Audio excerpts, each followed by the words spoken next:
Indonesia harus berjuang keras untuk membangun kembali masa depan generasinya. Ini bukan lagi tentang para siswa, para guru, ataupun sekolah. Ini semua tentang kita, Indonesia yang harus berjuang kembali bangkit melawan kemungkinan lost generation di Indonesia. Tapi bagaimana caranya?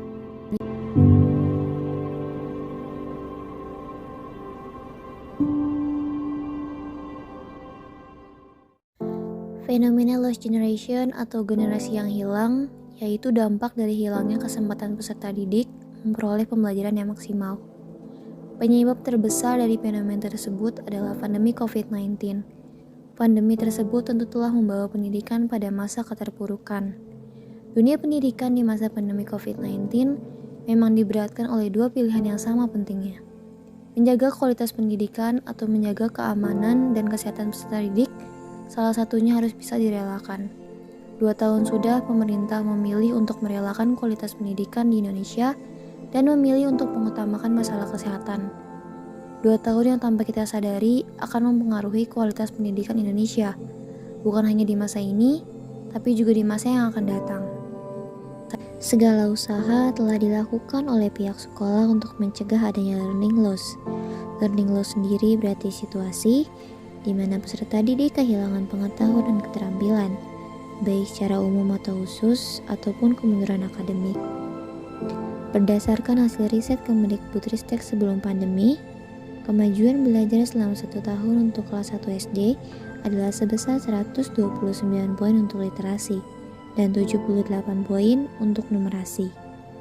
Namun setelah pandemi, siswa mengalami learning loss setara dengan 6 bulan dan 5 bulan belajar, masing-masing untuk literasi dan numerasi. Sekjen Kemendikbudristek Suharti dalam pembukaan pelatihan kepemimpinan nasional atau PKN tingkat 2 angkatan 6 tahun 2022 mengatakan bahwa kehilangan pembelajaran atau learning loss ini cukup banyak, sekitar 3-12 bulan pembelajaran hilang dari pandemi. Dan yang menyedihkan adalah learning loss lebih banyak pada mereka kelompok marginal. Learning loss makin parah akibat ketimpangan digital di Indonesia yang berdampak pada pendidikan. Hal ini tidak menjadi masalah bagi masyarakat perkotaan, namun akan berbeda dengan masyarakat yang tidak punya akses digital. Permasalahan digital ini terjadi di semua jenjang pendidikan, dimulai dari pendidikan anak usia dini hingga perguruan tinggi. Learning loss jika dibiarkan hanya akan menghasilkan generasi-generasi bangsa yang hilang atau generation loss. Karena disadari atau tidak, bahkan setelah 1 tahun pandemi, para siswa mengalami penurunan belajar dan pengetahuan, baik secara spesifik maupun umum.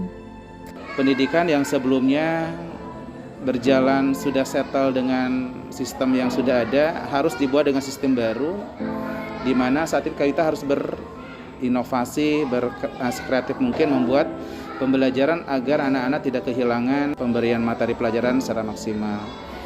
Jadi ini cukup berpengaruh terhadap dunia pendidikan saat ini, termasuk juga di sekolah kami, dan ini menjadi PR besar untuk kita menaikkan kembali kualitas pembelajaran anak-anak di masa mendatang.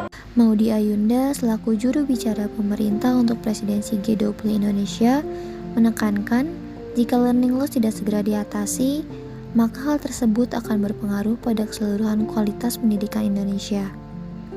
Peningkatan kualitas pendidikan Indonesia saat ini menjadi salah satu dari prioritas Indonesia di bidang pendidikan sebagai upaya penanganan learning loss.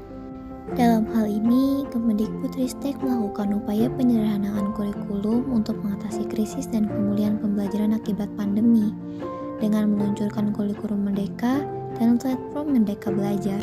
Dirjen GTK Kemendikbudristek Iwan Syahril menyatakan bahwa kedepannya kurikulum yang lebih sederhana yang bisa menyesuaikan tumbuh kembang anak dan tantangan zaman bisa memberi ruang untuk pengalaman-pengalaman yang mengasah literasi dan numerasi.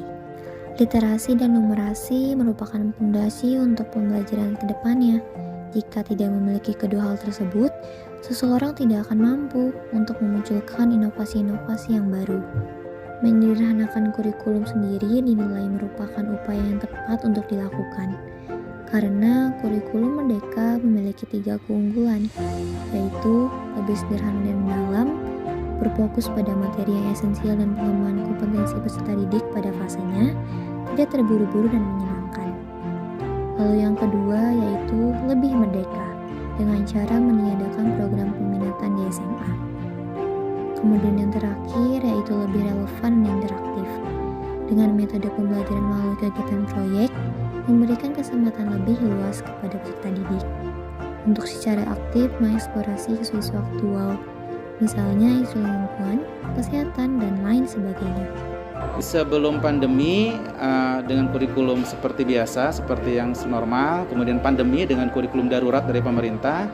Setelah pandemi ini, walaupun masih penyesuaian ya teman-teman sekalian, kita menyesuaikan dengan kurikulum program pemerintah, kurikulum Merdeka yang terbaru ini. Tetapi selain kurikulum pemerintah, kami pun punya kurikulum lokal yang kita gunakan dan beberapa program-program untuk menunjang proses pembelajaran di sekolah.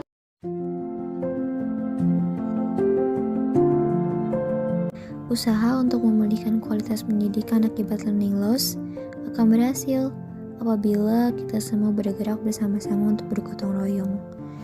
Walaupun tidak mudah dan tidak bisa secara instan pulih, seiring membaiknya keadaan, kualitas pendidikan Indonesia pun akan pulih kembali, dan bahkan lebih baik lagi dibandingkan saat sebelum pandemi. Seperti kata Maudy Ayunda di konferensi pers G20, yaitu secara perlahan kita bisa mengatasinya.